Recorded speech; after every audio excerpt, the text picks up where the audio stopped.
Late last night, I tried to answer some questions on recovering from schizophrenia. And this morning, I remembered that we're not at our best in the evenings. So there's science that proves that. So that's something that's not taught in school. Seems it should be. So I thought I would try to make another video, see if I can try a better job at answering how my recovery from schizophrenia is going. And there was another question this morning. I'll try to address that. And I'll start by explaining the science, summarizing it, how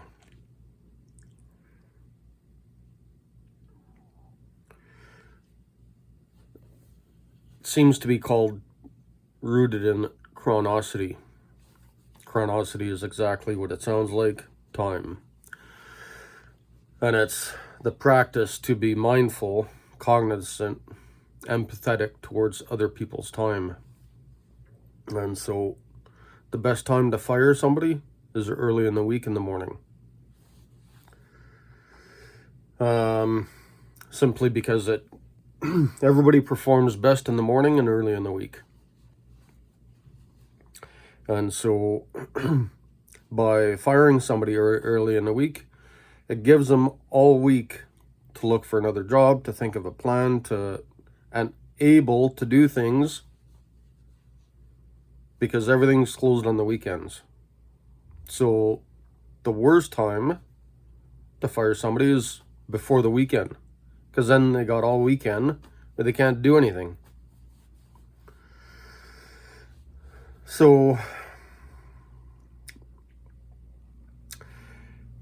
the science says everybody performs best about 10 a.m. Plus or minus, depending on what time you get up, depending on if you're a morning person or not. But either way, plus or minus 10 a.m. Doesn't matter your personality type, your preferences. Everybody takes time to wake up, and everybody takes time to, so plus or minus 10 a.m. The second best time people perform is in the mornings. Anything after 5 hours, you fall into a state of sleep deprivation. And then your abilities start declining. Compounded by, at the same time, there's also, the CIA knows that there's a max number of decisions we have. One way to explain that, and I keep quoting Chris Voss, is Chris makes sure that his staff, there's people out there who don't know, and that's fine, that's not their fault, but Chris makes sure that his staff do not ask him what and how questions in the morning, because what and how questions are too complicated. They force deep subconscious thinking. Like, it makes your mind run laps. It forces your mind to run laps. And so it was used on purpose to exhaust terrorists 40 years ago. Today, professionals in North America are starting to use what and how questions, not understanding the complexity that Socrates was sentenced to death for asking questions. There's a lot of, today it seems we're starting to understand the science that led to Socrates being sentenced to death. One of those points that likely led to Socrates being sentenced to death is, I'm sorry, I got to try to not use that word, but and that's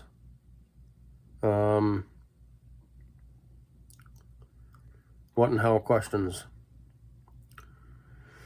That was 2,000 years ago we lost Socrates. And we're just starting to understand the science. 40 years ago, 2,000 years ago, we lost Socrates. 40 years ago, we understood that what and how questions people do not like to answer because they're so exhaustive. Forces such deep thinking. However, people are quick to answer labels. Sounds like, seems like, feels like, looks like, smells like. And so,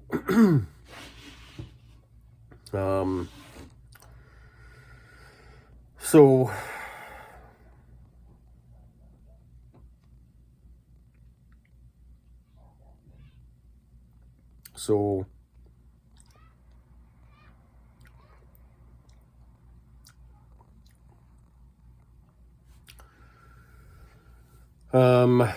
where was I going with all this now?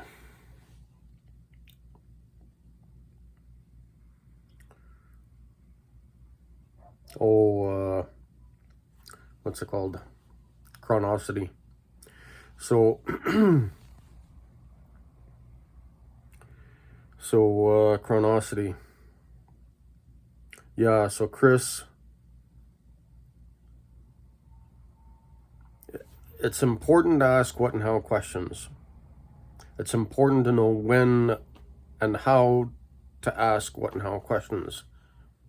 There's better ways to ask what and how questions. Sometimes requires apologizing or warning them.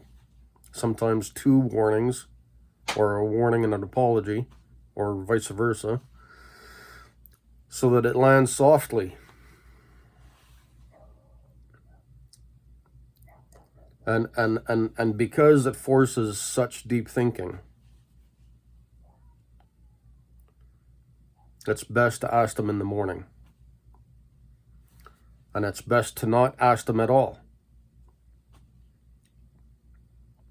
Sometimes we have to ask two labels, failed labels, where we might ask a label and we don't get an answer we want or like or need. So we might ask a second label and it's still not quite right. So then we might change our sentence structure to ask a what or how question. And again, sometimes requires, and sometimes it depends on the audience.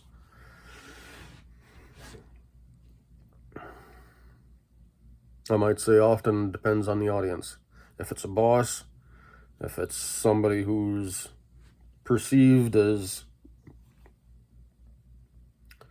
having a different social standard, hierarchy,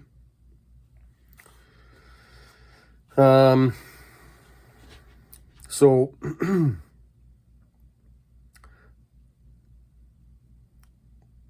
all of that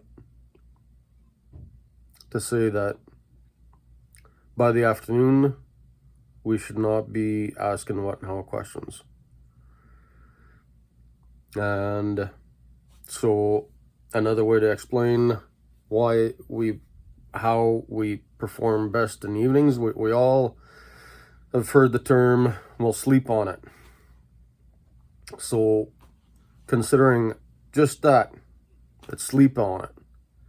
I've written since I'm learning more and more the importance of chronicity and recovering from schizophrenia, and in business and in the military, since I've made all of those mistakes. Now I often write emails in the evening when I have time to spare. If I have time to spare, I might write an email in the evening and I'll sleep on it. In the morning, I'll review it, make a couple of changes. Takes me 5-10 minutes, and I'll send the email in the morning after I've slept on it. So that's why I'm doing this video in the morning, is Even though I have a practice of drafting emails and that might be a good way to do the videos, is I made a video last night, like a draft. I've published it. It's out there. You can watch it. I titled it Schizo Meds, Feelings, Hallucinations, and I didn't like the title. I didn't even like the title after I published it because I didn't sleep on it.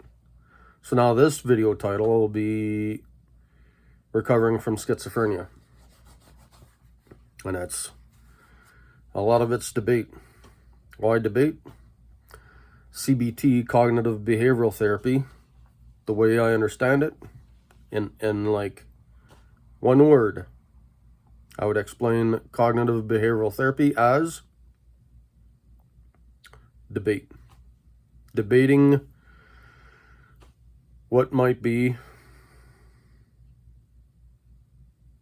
important, realistic, needed, just helping the other person think. That's what debate should be. It's not about right or wrong. It's just, and I keep talking about Chris Voss, and it's not about how does Chris call it? It's not about splitting the difference. It's not about wearing one black shoe, one white shoe, one sock, another sock. Instead, it's blending ideas, like blending metal. Certain types of roofing used to be, different metal roofing would rust. Now they got a galvalume that apparently doesn't rust, or rusts differently. Longer term, longer lasting. So it's a matter of finding the right mix to suit the situation. Again, Chris Voss gives an example of he would work for almost free for Warren Buffett, just so he could learn from Warren Buffett. The return on his time volunteering or working for almost free by working for Warren Buffett, what he would learn from Warren Buffett would be invaluable. So it's a matter of the right blend. What are you getting besides pay, besides your time, besides losing your time, exchanging your time for pay? What are you getting out of the deal? It's not always about money, and it's not always about learning, and it's not always about experience. It's the right blend. So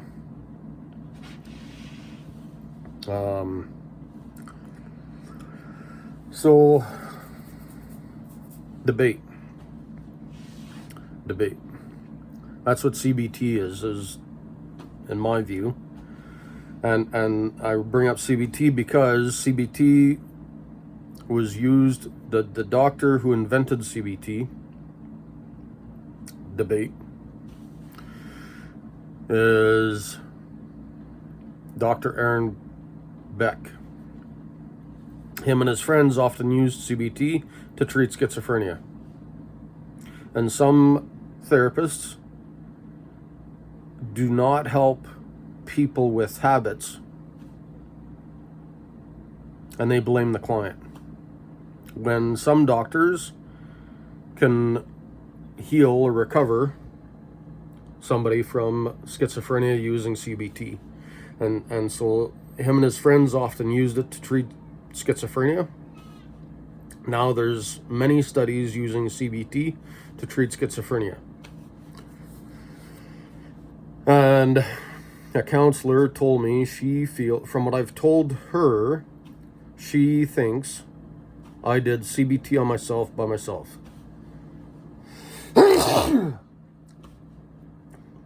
I've come to learn more about CBT in the last 2 years, and now I would agree, and I would take it one step further.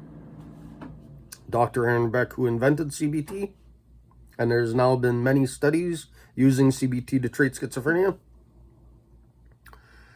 Beck was challenged to improve CBT, and he calls it CTR, and my best, 2-4 word definition of CTR is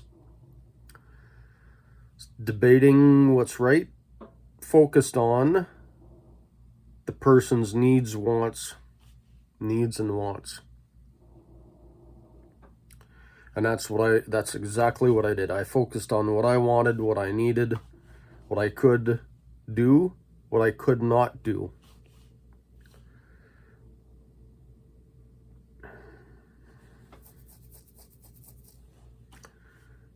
And about the same time I was diagnosed with schizophrenia, I also started ignoring everything therapists said. So, to do exactly what I knew I needed and wanted. And then I started recovering without medication and what I could and couldn't do. Now I'm going to try to answer a different question in the comment section, one of my videos. And I'm going to attack viewers, you, the viewer. I'm going to attack you, the viewer. And say, you don't know what I need. It's impossible. What worked for you likely won't work for me. And there's I was just watching a video, and again on Chris Voss, Master Negotiator, and he says chances of us understanding somebody else are about 30%. So that means there's a 70% chance that what worked for you isn't going to work for, and maybe the odds are bigger than that. And that's just on understanding. 70% odds of you understanding are 70% odds are you will not understand. So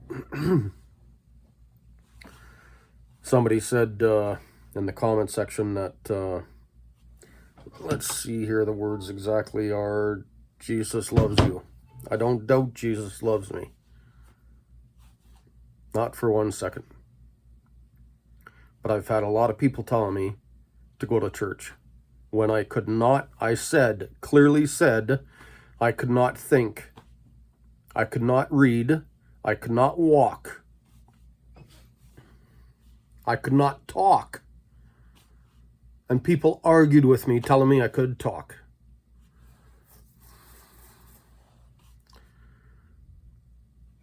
How can I read the Bible when I'm walking in circles, talking to myself, hallucinating?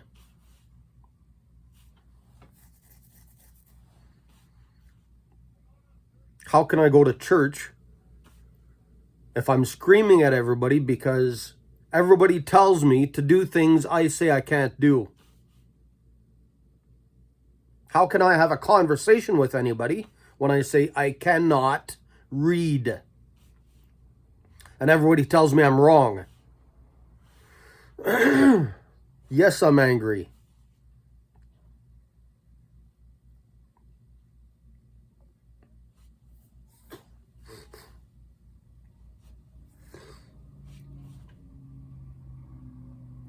How can I have a conversation with anybody when I say I'm walking in circles, talking to myself, hallucinating, and they call me a liar saying I'm doing just fine? How can I have a conversation with somebody?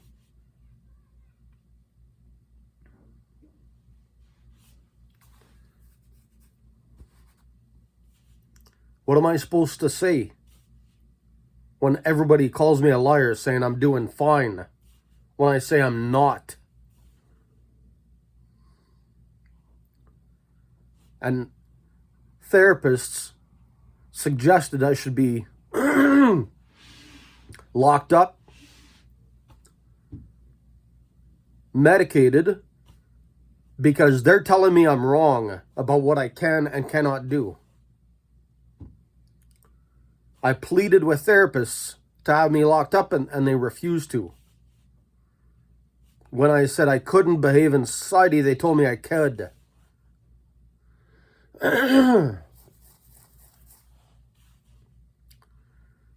So no.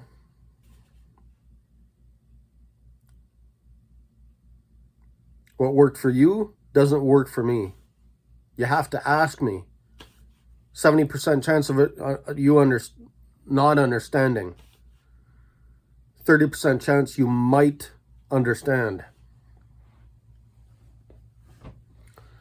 30%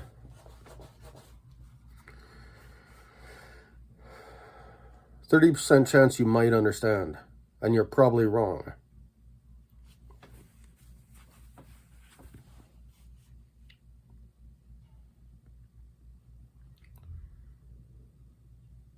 I forget how I asked ChatGPT, but ChatGPT says they got a... People say ChatGPT has a doctorate in everything. And I asked ChatGPT what if all of those doctorate level degrees or equivalent in information are based on theories, what does ChatGPT really know? I can't remember the exact words ChatGPT responded to me, but it's basically none. There's nothing of value in what ChatGPT knows, because it's all based on ideas. Best information we have. You say I'm wrong? How about this? One of my favorite examples I've come up over the summer is the only reason wood, trees, does not hold 1,000 times more power than nuclear is because we haven't not discovered it yet.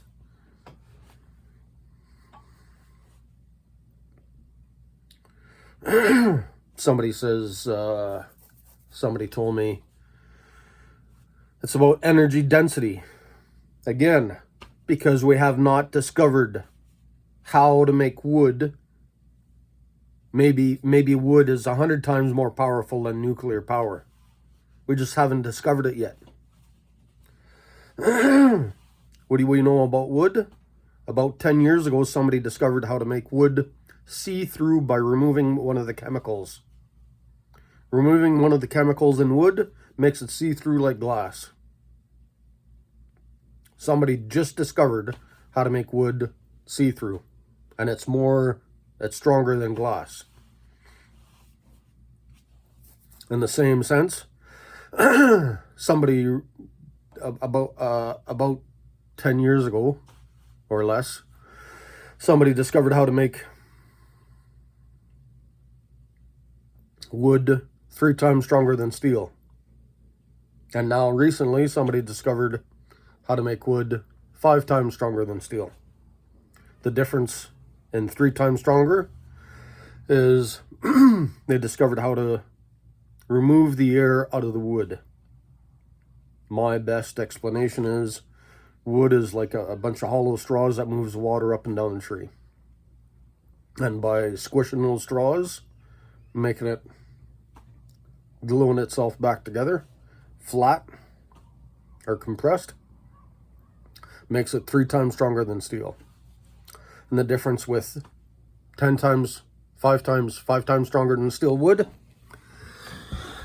is wood microcellulose fibers. Microcellulose fibers, best way I would explain it is it's like microscopic porcupines where they just compress the porcupines back together. That's what microscopic cellulose is. And so they compress the cellulose fibers, and that turns out to be 5 times stronger than steel. So I comment down below if you think it's impossible for wood to be 100, 1,000 times stronger, more powerful than nuclear. So what do we know about the brain? Do we really know anything about the brain? Just because we started discovering the science to understand the brain? We just started. We're still discovering organs. 10 years ago, University of Limerick Hospital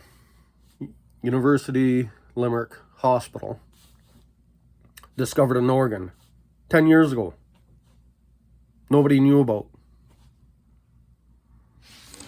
It wasn't invisible. Doctors, scientists have been touching it for decades, centuries. In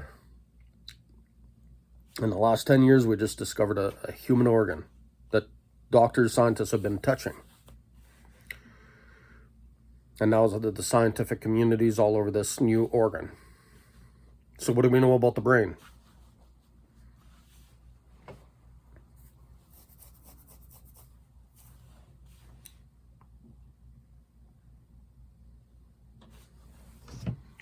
See if I can answer some of these questions. Are you talking about recovery as in you are on medication now? No, I'm not on medication, and today I'm thankful I'm not. And the world's poorest countries, there's videos all over YouTube how world's poorest, like I think it's Nigeria, is one of those. There's videos on Nigeria recovering schizophrenia. And there's other videos titled The World's Poorest Countries. So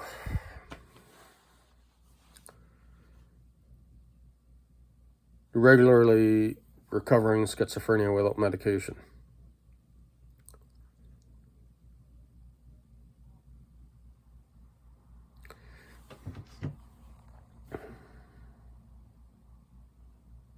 And in the West, there's information that supports the theory that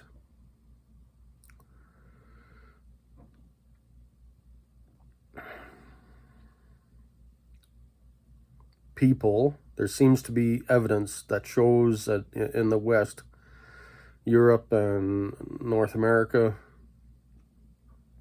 people who are not medicated tend to often, or usually, people who are not medicated seem to have, might have a better chance at recovery. And it's not saying that, I'm not saying that medication is not needed. Everybody reacts differently. Everybody has different personality types, whether somebody's an introvert, extrovert, somebody has agency. The difference in agency is if somebody might build on a deserted island, somebody might build a help sign or build a raft. If somebody builds a raft to get themselves off the island, and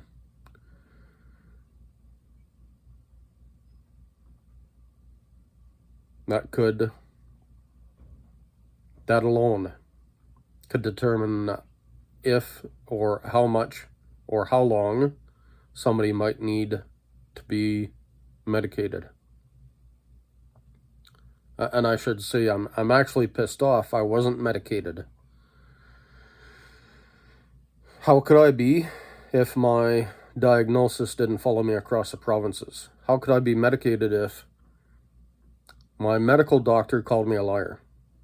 How could I be medicated if my therapist refused to tell me I'd been diagnosed with schizophrenia?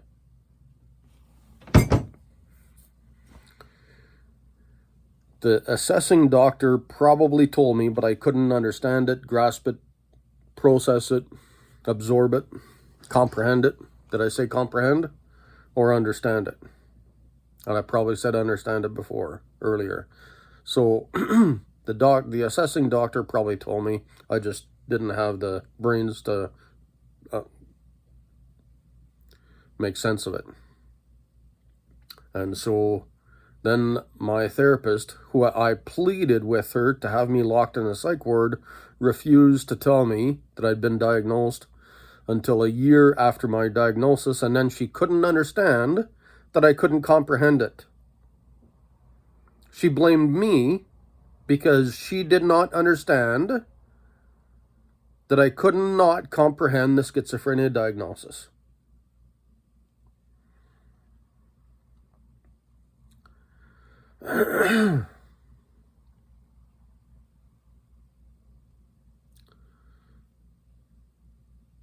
When I said I couldn't behave in society, I mean I couldn't behave in society. I needed to be locked in a psych ward, and I needed support, and I was pissed off I couldn't get support or medication. Ignoring everything I said.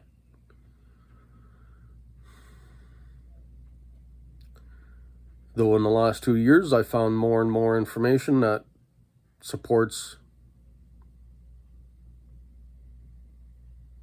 the theory that people who are unmedicated have a better chance of recovery.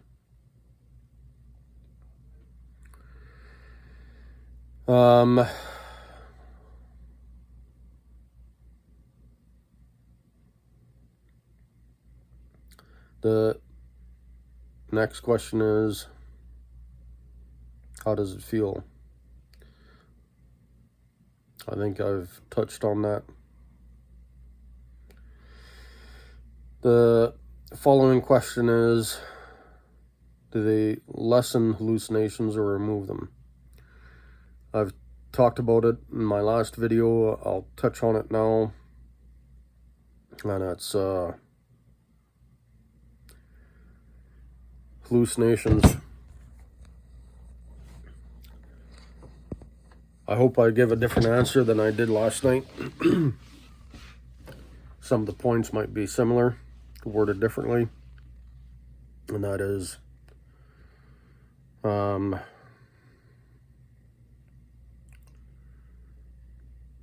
I've experienced hallucinations, exhaustion, fatigue hallucinations in the military. I was warned about it before I'd experienced it. And so when I did experience it, I knew it was coming. It was just a matter of time. And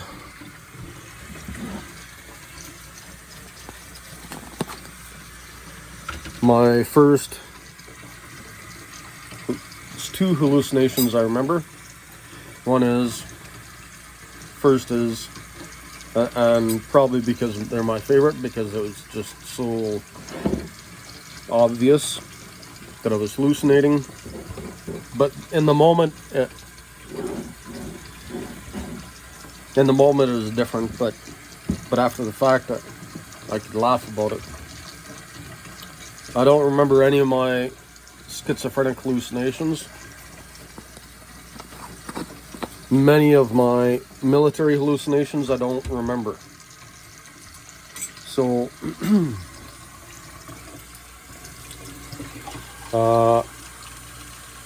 raccoons playing hide and seek with me. I knew there was no raccoons in the area. But more importantly, I knew raccoons would not be playing hide and seek. Playing peekaboo from behind a tree. Same tree.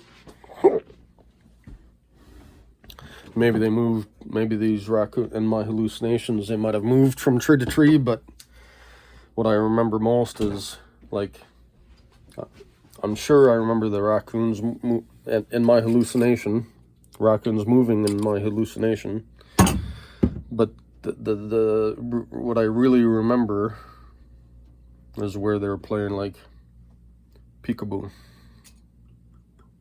And even in the moment, like, I had to debate it because I just thought, like, wow.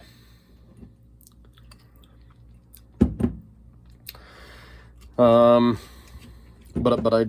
even in the moment, I thought, like, and most of my military hallucinations, certainly the 2 I remember, happened at night when there's a reason we're scared of the dark, even though as children we are, though in adulthood we learn that we don't have to be, though I think it's a survival nature thing. And when we're into exhaustion fatigue,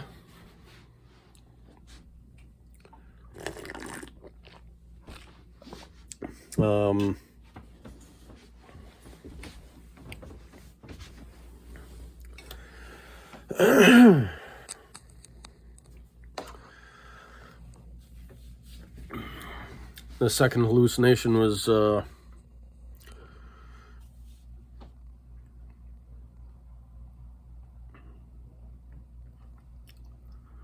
dancing tree in the middle of a lake. So I knew there was no dancing tree. The lake might have been there, might not have. The tree might have been there, might not have. But there was no dancing tree. In the morning, I could see there was a tree in the middle of a field, and it certainly was not dancing. So when I came to my military schizophrenic hallucinations, I knew it was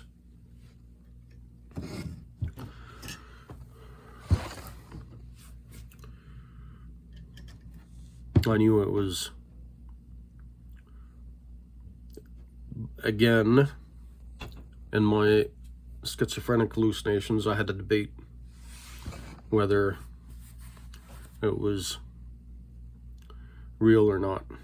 But at least I had that experience from the military, so my schizophrenic hallucinations were easier to deal with.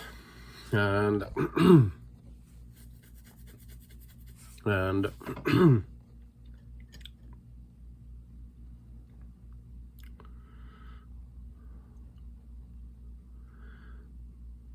and I did now, one thing I didn't talk about in my video last night that I want to raise now is, and that's the importance of like doing all the heavy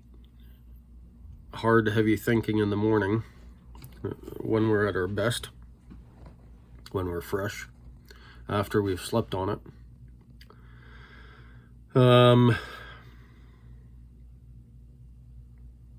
No, I forget the point I was gonna...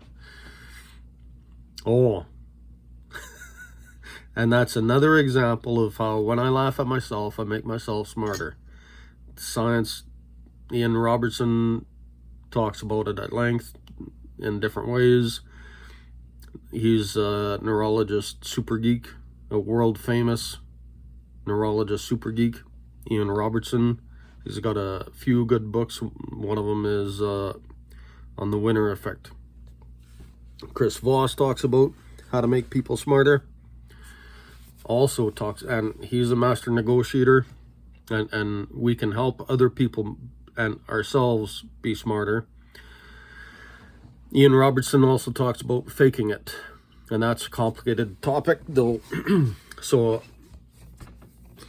I chose to laugh at myself to make myself smarter. I've been practicing that for about 2 months now. And I regularly do remember what I was forgetting to talk about when I choose to laugh at myself for forgetting what I was forgetting to talk about. And so what I wanted to talk about, and the reason I laughed at myself, to make myself remember, to make myself smarter, to make myself remember,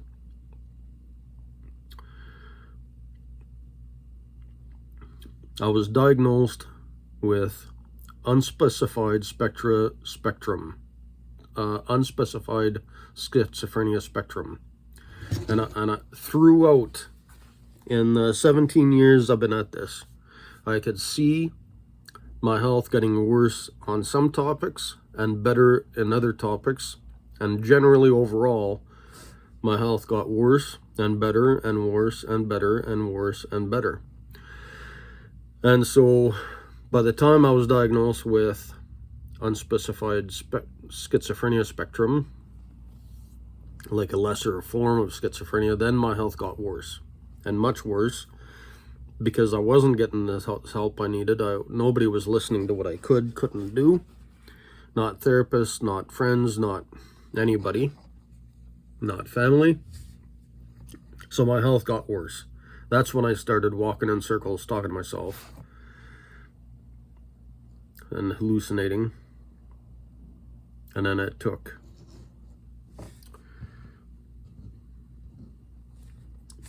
me this long, to 5 to 7 years or more,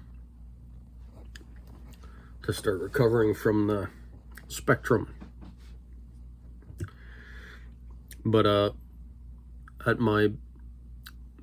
I knew I was starting to recover, to get better, spring 2022, when I understood, when first April, May, I realized I could see signs. I was thinking more clearly. I was recollecting information. I was comprehending information. And then June, I comprehended the schizophrenia diagnosis, and I tried to get prescribed meds, and my doctor kicked me out of a referral to, and I tried to get a referral to a psychiatrist so I can get on prescribed antipsychotics, and my doctor kicked me out of his office.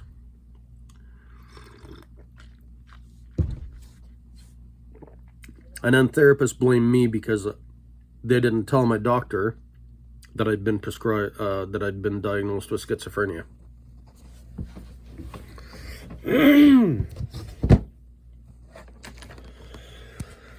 So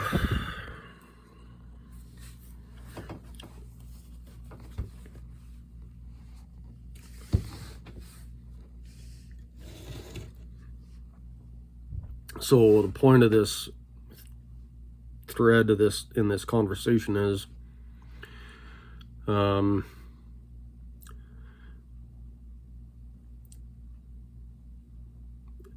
even when my health got worse, therapists argued, saying that no, I still don't know what I'm talking about. When I come back from Afghanistan and I said I was low in self-confidence, therapists called me a liar, saying I'm traumatized about the horrors of war, I just don't know it. And when I was diagnosed with schizophrenia, unspecified schizophrenia spectrum, they insisted my health couldn't have got worse. And then they insisted my health couldn't have got better, and that I really wasn't diagnosed appropriately, and insisting that I couldn't have been schizophrenic at all, because it's impossible to recover from schizophrenia when there's mountains of evidence. So now let's see if I can find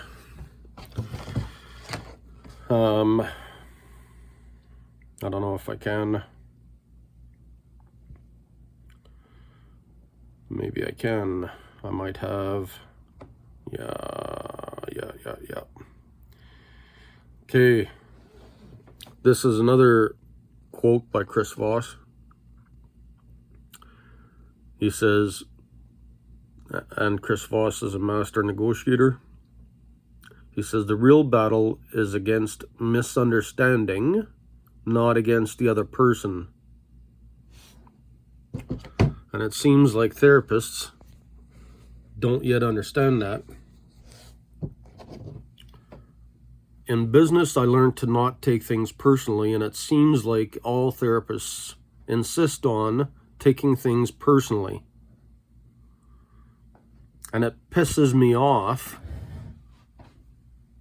Why does it piss me off? You tell me. Comment down below.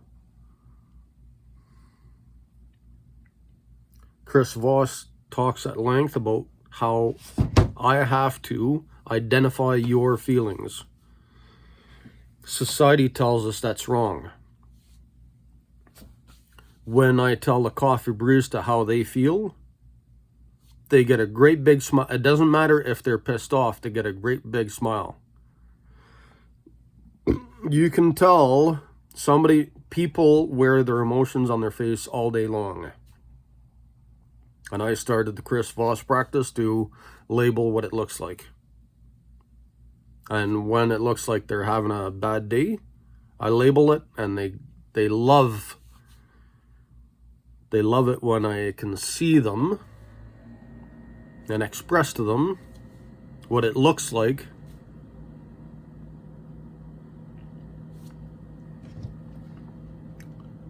Compounded by the embarrassment.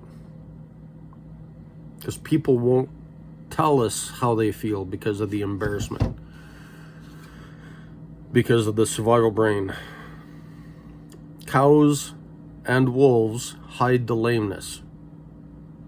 And society and therapists tell us it's a choice. Chris Voss tells us it's our job, my job, to tell you how you feel. Not what I think you feel, what I think it looks like you feel.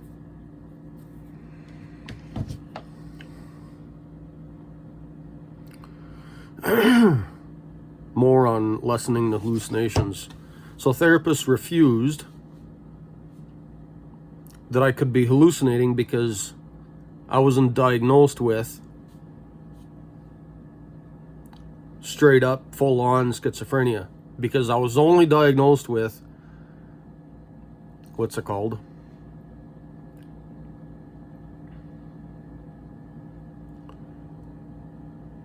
Something schizophrenia spectrum. They said it's impossible for me to hallucinate. It's impossible for my health to get worse. And then when my health got better, then they said, oh no, it's impossible for you to have unspecified schizophrenia spectrum because you're obviously better. You can't get better. So I was told I couldn't get worse, and then I was told I couldn't get better.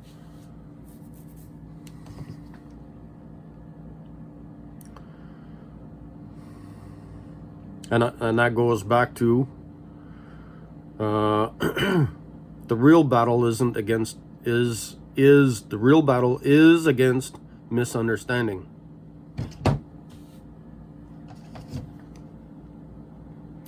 Now back to questions. Next question: do they dull your senses? I think it's important to dull the senses.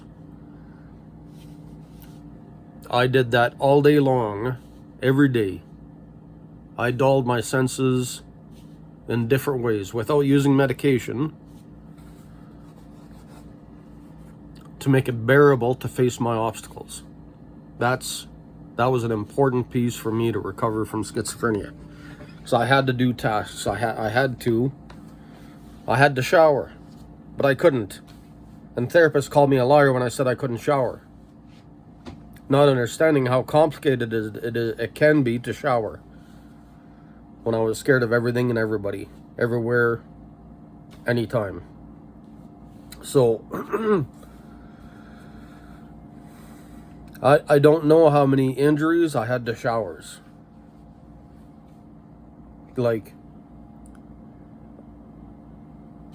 a list as long as both arms, up and down both arms. You could write up and down both arms, and that would likely just start to cover my injuries to showering. So facing my obstacles to have a shower, I had to dull the senses. And same with going outside, and same with walking into a store.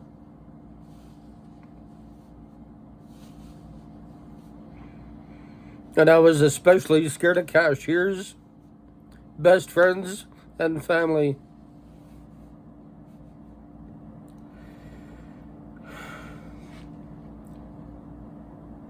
So how did I dull the senses?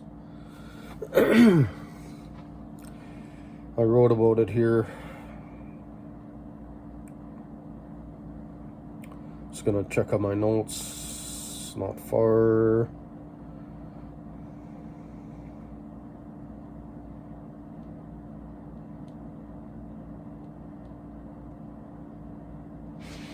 Relaxation techniques. That's how I dulled my senses. Whatever it is that you prefer. for your own relaxation techniques. There's nothing right or wrong. Not usually. Unknown caller.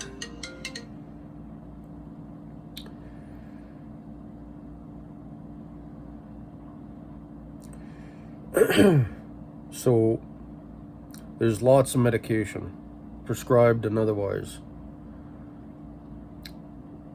Another way to explain that, there's a lot of people use liquid courage, alcohol, to go out in public because they're scared to go out in public, so they use the liquid courage, alcohol, because they're not given tools to face the challenges. How did I learn tools on my own? I learned to have difficult conversations from Chris Voss, and that's the topic of my next video thread series. So I completely forgot that relaxation techniques, and I'm taking note of it here as I try to speak and write at the same time, is learning to have difficult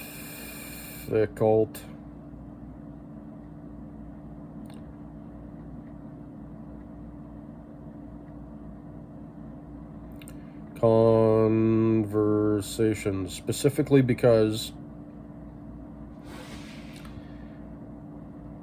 somebody should not be blamed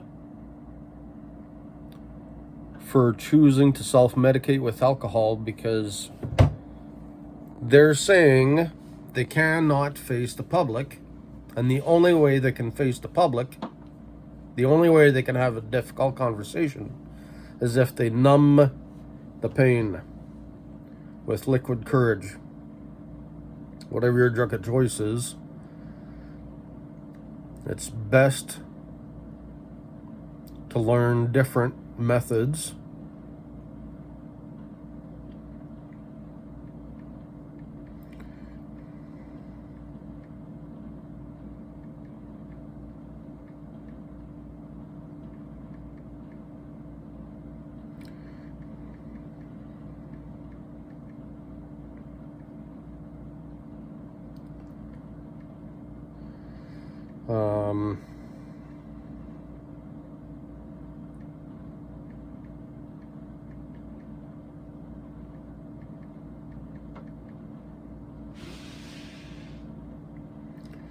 therapists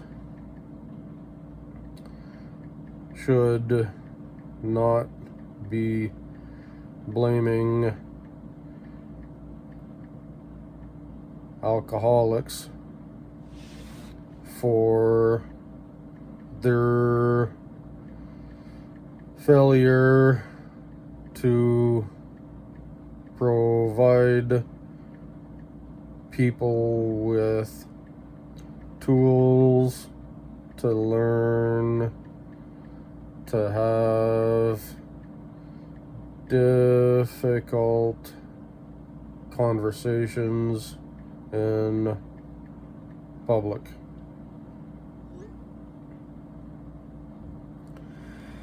So,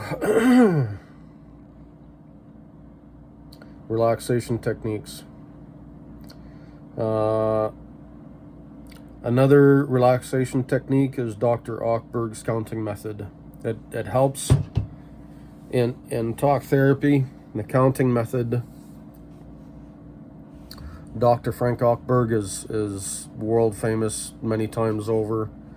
I forget his famous quote. I shouldn't even bring it up, but it's an important quote on it's something like and I should laugh at myself to make myself smarter to remember his quote. And it goes something like,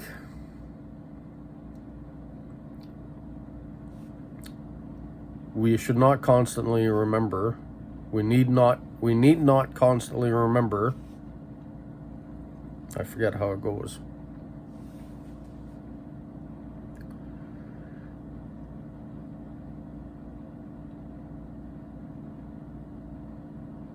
I forget how it goes. Anyway, Ochberg's counting method makes it easier to face our obstacles, because what it does is, early in the session, I've never practiced it, I've only seen videos of Ochberg practicing this, where you prepare for the session, you prepare to talk about the obstacle, the injury, and then when you do start counting, you know that at 50 is where you talk about the worst part of the injury, the biggest obstacle to overcome. And then from 50 to 100 is where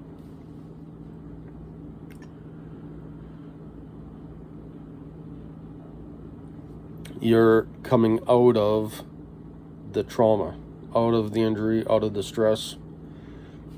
So you know there's an end to it, you know it's not going to last, and then afterwards, then you do a debriefing, talking about how it made you feel.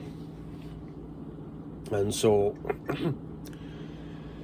the Dr. Ochberg's counting method is one way to help us prepare to numb the pain. Some famous methods of, what's it called, to dull the senses. Soldiers are famous for doing yoga and meditation to dull the senses, to make it easier to face life. One of their often favorite relaxation techniques, there's many, some like, and not just soldiers, grounding exercise is a great relaxation technique to dull the senses or the pain. And and again, I'm going to talk or touch on something we developed. A soldier, I think we might be appropriate. A soldier or a veteran in our CMP office. Yeah, so I was still serving when I was part of the group that started this, what I'm calling the 5-step method. I don't think they had a name for it, but I practiced it every day. I practiced the 5-step method, and the veteran, military veteran, and the serving RCMP sergeant work together. And the first step is planning to have a fire team partner, a first aider with you. And in this case, the two of them were each other's fire team partner, first aider, because each would have different triggers, and so they could support each other. And and they would plan to have, and this, they went to the mall for a while, and then they went into different public spaces, and each time they had a plan what they would do. And so that's not liquid courage, but it's the same obstacle, going into public. They could go into public for their job, they knew how to do that, but they didn't know how to go into public on their own time. So that's a thing they had to relearn. And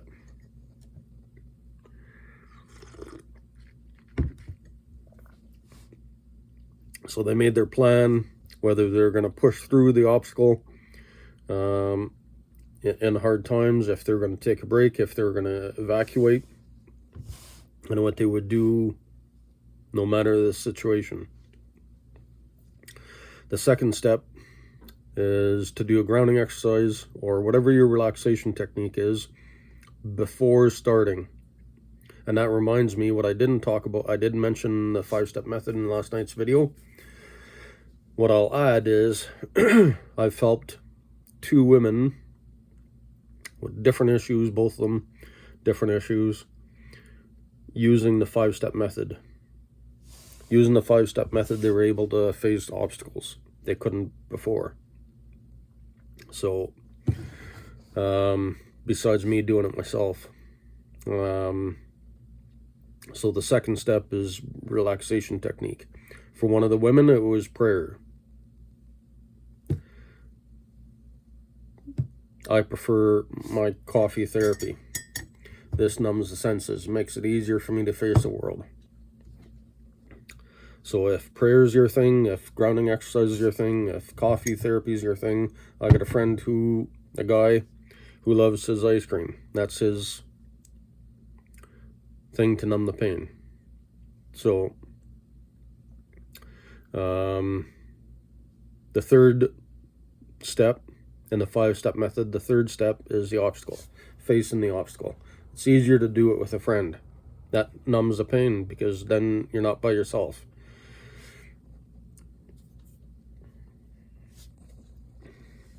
So the 4th step goes back to always finishing with another relaxation technique. The 4th step is always, even if everything appears to be good. Maybe there's just a thing in the background that just irritated you. And it could gnaw away. But if you close the obstacle with a relaxation technique, whatever it is for you, it's important to always do the 4th and 5th step.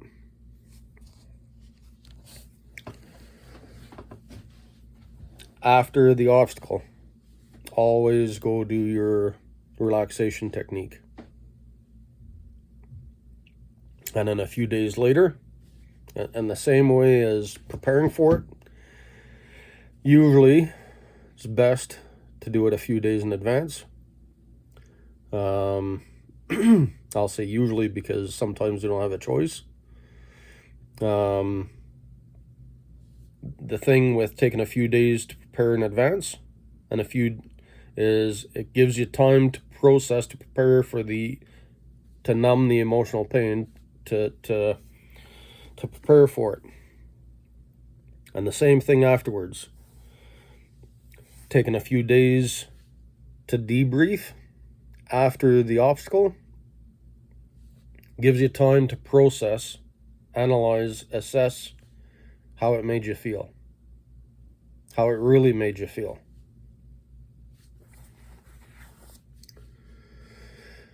And then you do your debrief, what in the military we used to call a debrief, now more often called an after action review. And so the after action review.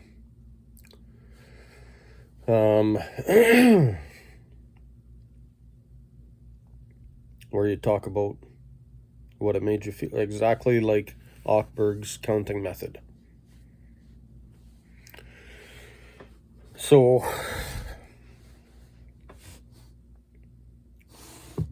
and then it doing the debrief prepares you for the next obstacle.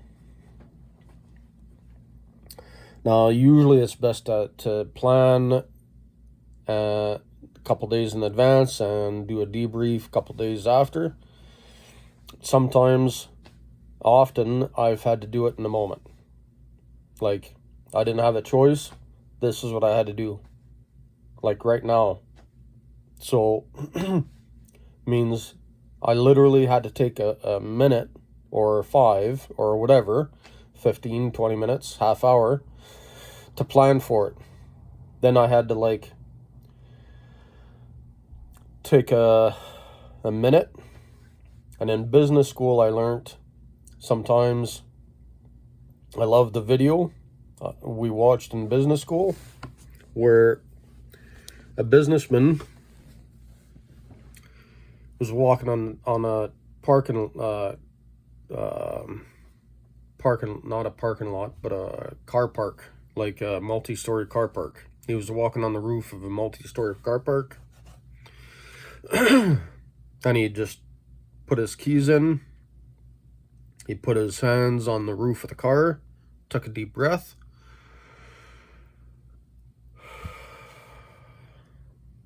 And then he was able to go on with the rest of his day.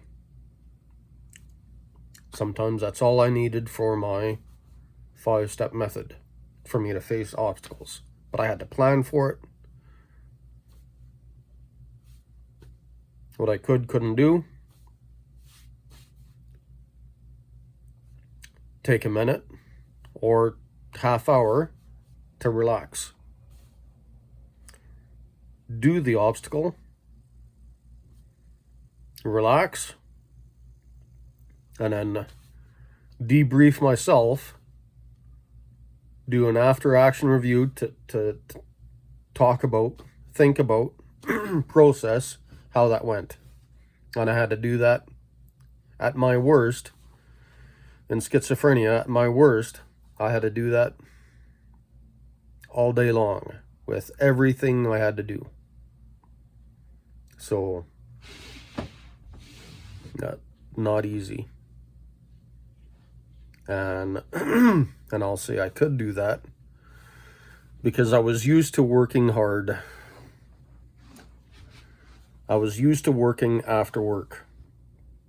It's a practice my dad taught me, that it's sometimes okay to work after work.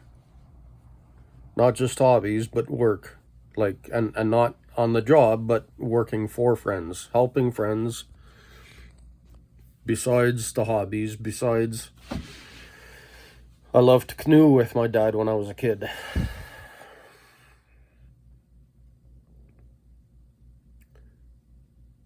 And so into adulthood, I lived in Ireland for a while. I worked in Ireland, and everybody had everybody had like 3 jobs. So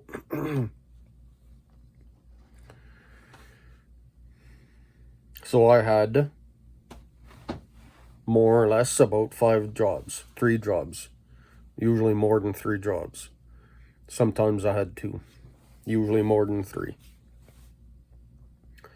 On the construction site, I worked for the construction site across the street after work to clean up.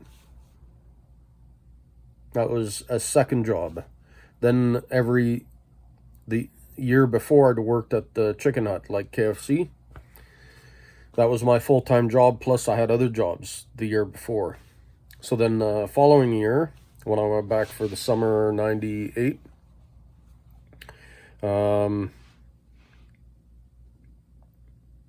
I'd work at the construction site, jackhammering concrete walls and such, and then after work I'd go clean the construction site across the street.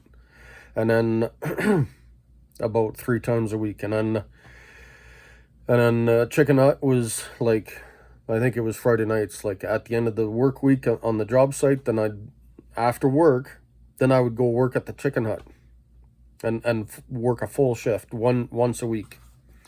And then I'd work for my friend, Rory, I forget his family name, Bennis. Then I'd go work for Rory Bennis, building fences out of brick.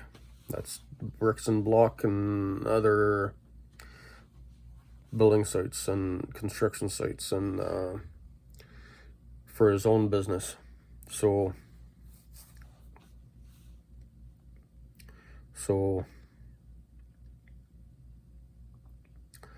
I was used to working after work. And then when I come back to Canada, I had my full-time job on the sawmill or driving a truck.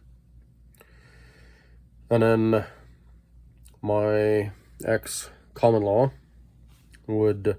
she had money, so I'd do the rentals, flipping houses, renting, owning, buying, selling, flipping property. Different homes, different mobile homes, bought and sold, flipped and rented. And so I usually did the rentals. And then I worked for the army part-time. So that's like 3 main jobs. And then I also bounced part-time. Because I'd give up drinking coming back from Ireland. I'd give up on drinking, but I'd like to hang out at the bars. So might as well get paid to hang out at the bars. So I had my full-time job. I had my part-time job doing the home rentals, and I loved doing that, and I miss doing that, and I want to go back to doing that part-time on my spare time. So besides doing that, I also worked for the army. I also bounced. So that's like 3 part-time jobs I had. And then I still had my hobbies. Hiked from Rocky Mountain House to Nordegg before on the old rail line. Now they're starting to bring the old rail line back. And so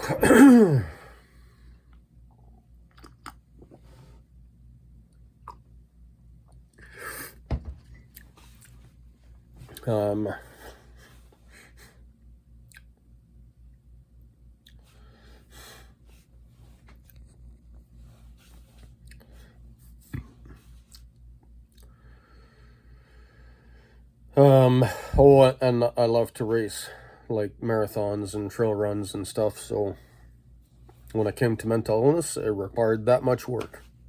It was exactly like working after work, because everything required massive amounts of effort to do the simplest thing, like going outside.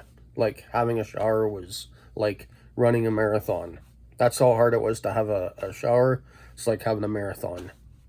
And then therapists blame me, saying I just had to choose to. And veterans blame me, saying I just had to choose to. Not understanding how hard it is to have a shower. Not understanding how hard it is to go outside, never mind when you're deathly scared of the cashier. So,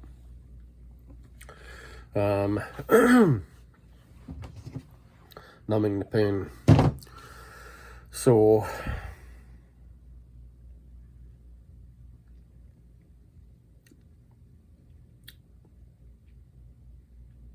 one of the hard parts is trying to get anybody to understand the difficulty. That's really getting anybody to understand that we don't understand. There's different events. There seems to be different things in theory, good ideas we've had to try to help others. One of them is society is quick to say that we understand. When I want to interview a guy here who knows that it's impossible for anybody to understand another person. Now, I might explain it this way, like a military trench. There might be 2 of us in one trench. The 2 of us could be looking at the same thing and think completely different things. We're standing in the same mud, wearing the same boots, standing in the same trench, and we see 2 completely, you see one thing, understand it differently. Of our own experiences. Of my experience, I might say XYZ. Of the other person's experience, I might say ABC. Literally impossible. We've all got different experiences, different views.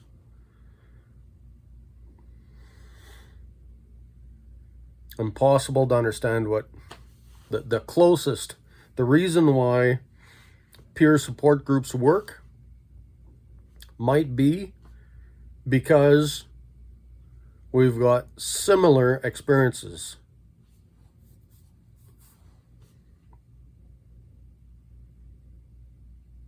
Though not the same. Impossible to understand. Though in support groups we say we understand. And when we feel we understand, and we feel they understand, but it's actually impossible. The closest somebody might get to understanding is in peer support groups because of a shared experience. I don't know how to explain that, but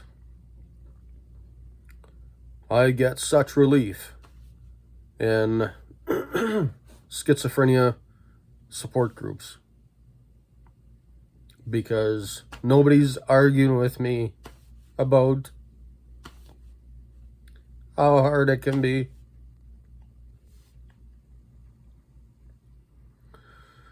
And in veteran PTSD groups, they argue with me, telling me I'm wrong about what I couldn't do. Because they tell themselves they understand, and it's like,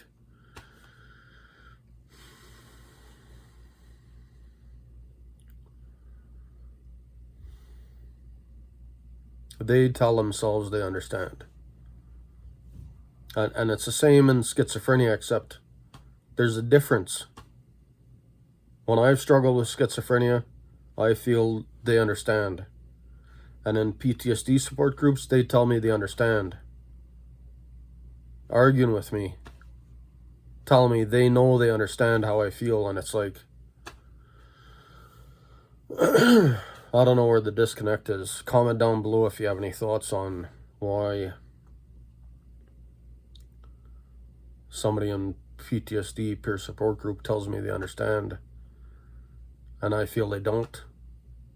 And in schizophrenia support groups, I feel they understand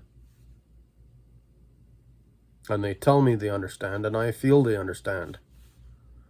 But in PTSD peer support groups, they tell me they understand, I tell them they don't, and they get pissed off with me. I don't understand that. Comment below if you got some thoughts. Help the community. Try to understand, because I don't understand why in PTSD peer support groups they tell me they understand, I say they don't, and they blame me because I say they don't understand. And in schizophrenia support groups,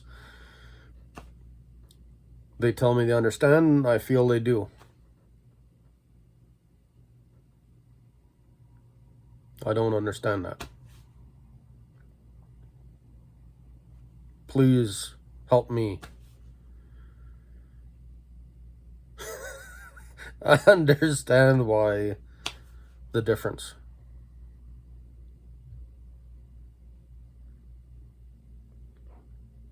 Anyway.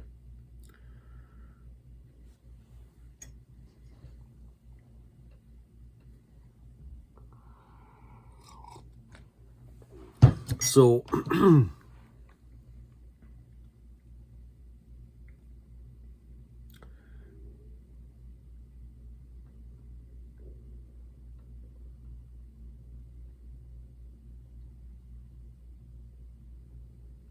I don't know how to I don't know how to close on comments and questions raised in the comment section. This last hour, 20 minutes has been my best attempts to address those points. But I still don't know what to say. I still don't know how to close.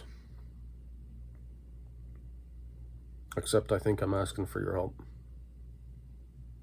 to try to understand why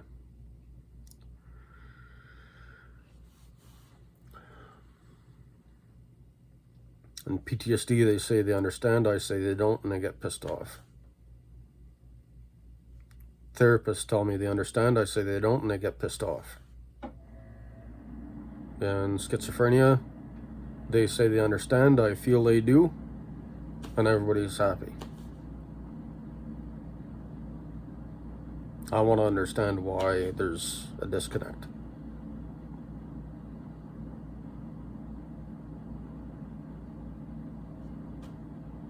I'm asking for your help. Thanks. Have a good day.